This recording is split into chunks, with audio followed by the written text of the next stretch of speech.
Hey, what's up? ¿Qué pasa, YouTube? I am not dead. So, how's it going, everybody? Now, for those of you who may have not seen my YouTube community post from the other day or the other night, then long story short, I've just been having a lot of computer issues. Pretty sure I figured out the problem. So, if this goes up on Friday, then we should be back on schedule. Don't think I just randomly died and disappeared and wasn't going to upload. You guys have no idea how badly I've been wanting to upload these past few days. So, hopefully for this weekend, and we'll see how things go, I'm going to try and make up for the lack of uploads this week, so you guys may kind of get what I'm trying to say with that. So yeah, if you guys are excited for that, let me know. Also, a lot of you guys really seem to have liked the post-com version of me trying to do these battles, so that's what I'm mainly going to try and stick to doing. Of course, if you guys do enjoy these, because they do take a little bit of work, would appreciate your support by hitting that thumbs up button down below and leaving a comment down below letting me know what you think about the newly released Gigantamax Snorlax, because that's definitely something I do want to feature on the channel in the future. And there's a lot of cool G-Max Pokemon. It's kind of interesting that not every Pokemon has a G-Max, but some Pokemon do. So I apologize for the ghetto team preview there. I completely forgot to record it before I started the match here. So we are facing Aaron 12. I believe I did face him before as well. So hopefully we can pull out another victory here. So if you guys do enjoy, you know what to do. Sit back, relax, and we can get this started. So going into this battle, the biggest issues going into this game were easily going to be not only this Seismitoad, but potentially the Corviknight. Corviknight mainly because if it is bulk up, then I need to be very careful since I only really have one answer for it. And then Seismitoad, I have no grass moves and no toxic on any of my Pokemon in this battle, which is why I went straight for the knockoff with my Obstagoon. I figured getting rid of that thing's leftovers is going to be tremendous in this battle as he fires off a Scald on my incoming Runerigus. This Runerigus actually has the heavy duty boots, so the fact that he didn't burn me means that I can still kind of bluff that I'm Magic Guard. But unfortunately, I am going to be forced to switch out here against this Corviknight because the only real move I have to hit it with is Focus Blast, and that's not going to be really doing a lot of damage to it whatsoever because it's neutral and this thing is most likely very Spadef bulky. So I'm going to decide to try and bring in my Caparaja.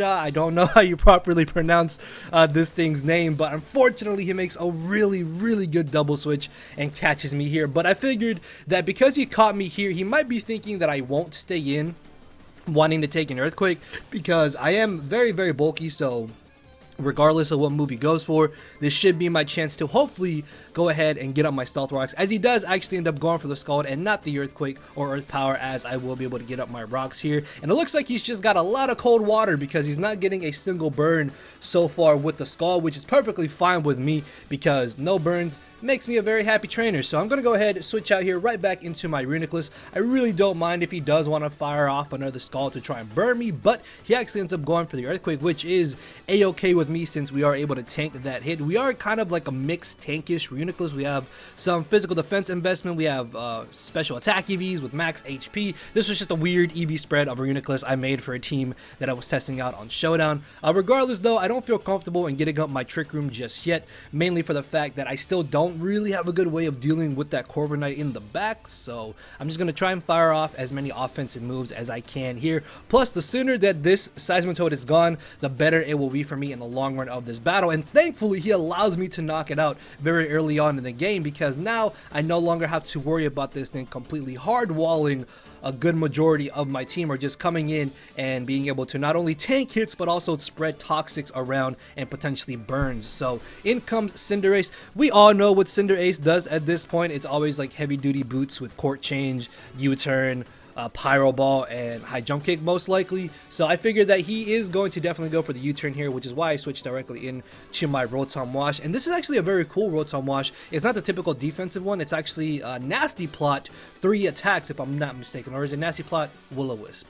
I think it might be Nasty Plot Will-O-Wisp with Hydro Pump and Volt Switch. Regardless though, I'm really hoping that I can maybe get the Nasty Plot off later in the battle so I can do a bit of damage. So I am going to be forced out here by the Boltund, and that does a ridiculous amount of damage to my max HP Caparaja. For some reason, I think that this thing is kind of like Donphan, where Donphan has a massively high physical defense, as where its special defense is not that great. Unfortunately, Caparaja's both defenses I think are like base 69, so I kind of overestimated the chance that it could live 2 hits here, which really sucks because now I've lost my Caparaja and I'm forced to bring in my Scarfed Obstacle, and I'm thinking, okay, maybe he thinks I'm not Scarfed, maybe he thinks I have Sucker Punch. If I'm not mistaken, this does learn Sucker Punch, so I'm hoping he thinks I have Sucker Punch, but it turns out that he's Choice Scarfed himself, and he gets off a huge amount of damage. On top of that, I'm going to take the recoil from the Double Edge, and at this point, Bolton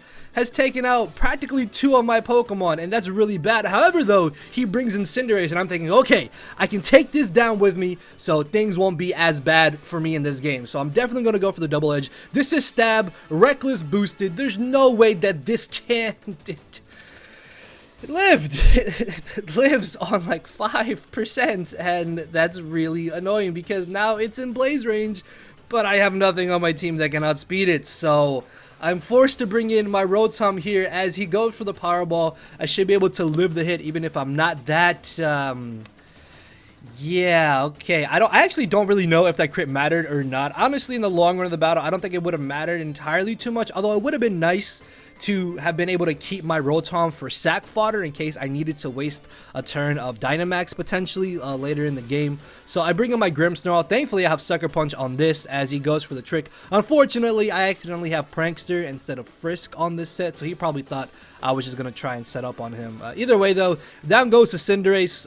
Things are really not looking that good for me, honestly, in this game. Mainly for the fact that if Corviknight is bulk up, this matchup is going to become infinitely harder now that I've lost my Rotom Wash, which was really the only thing I had to even remotely try and deal with the Corviknight, but I also needed that to deal with the Cinderace, and then it also turns out that he is bulk up, and this is starting to go downhill very, very fast. So my next bet is to hope maybe he doesn't have the Mirror Armor, because if I'm not mistaken, Max Phantasm, the Dynamax Ghost move, lowers the opposing Pokemon's defense. So if I can lower his defense, then I can maybe try and fish for a crit with the Shadow Claw. I'm max attack Brave Nature, so I'm still going to be doing some pretty good damage with it. As he reveals to have the taunt, that's fine with me. I can at least still get up my Trick Room. As this turn, I'm going to try and either switch out or try and Dynamax into hopefully being able to start lowering his defenses,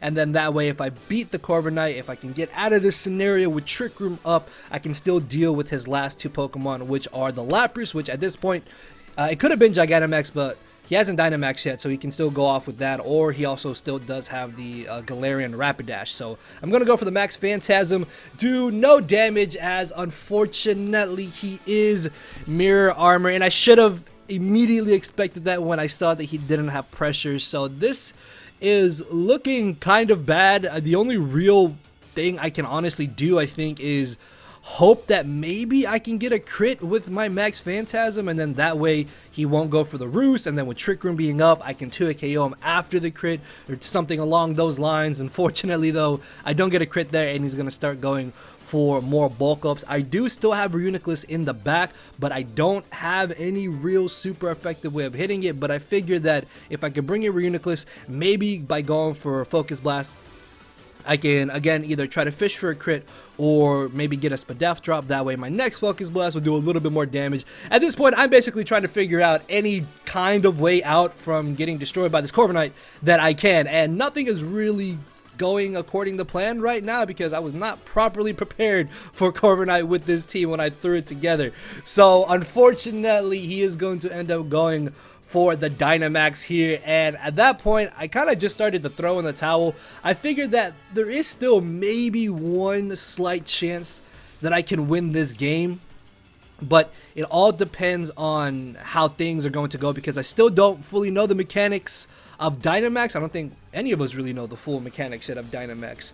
So he ends up knocking me out there with the Max Airstream. That is fine with me because with my Trick Room being gone and him being Dynamax, this means he does not have access to Taunt currently. So what I'm going to try and do is bring in my Corviknight here, go for the Trick Room as he goes for the Max Airstream. Now, because I am going to be able to guarantee live one hit the following turn, what I can try to do in Trick Room is go for the Destiny Bond. That way, as I Destiny Bond him, he goes for the max airstream and he knocks me out, and I hopefully knock him out. Then that way I at least have Trick him up for my Grimmsnarl to potentially try and do something against the Rapidash and the Lapras that he does have left. So here I go for the Destiny Bond. As he goes for the max airstream, I'm thinking, okay, I'm gonna take him out with me. Things should not be that bad, right? No, it turns out that you cannot Destiny Bond Dynamax Pokemon, and I literally did not know that until I had this battle. To be fair, this battle was like a week old, but I did not know that, and that was kind of my last chance to even have a hope in winning this battle, unfortunately. So yeah, at this point, Corviknight is just gonna kind of absolutely murder me, for a lack of a better term. So yeah, it was a very fun game. Learned something new from the Dynamax rules here. So yeah, again guys, I apologize for being gone for this week. PC issues. Hopefully this will be going up and we'll be straight. If everything is good by this going up on Friday, we'll hopefully be able to make up the lack of uploads for you guys this weekend. If y'all did enjoy this, hit that thumbs up button down below. Let me know what you think about Gigantamax and Gigantamax Snorlax, which was recently released, because there's actually some Gigantamax mons that haven't been released yet. So I'm looking really forward to seeing when those will also be released, and just using all the Gigantamax Pokemon in general on Wi-Fi. So yeah, if you guys enjoyed, you know what to do. Thank you all for watching, and I will see you all tomorrow. Most likely, fingers crossed that this goes up today on Friday. So yeah, later everybody.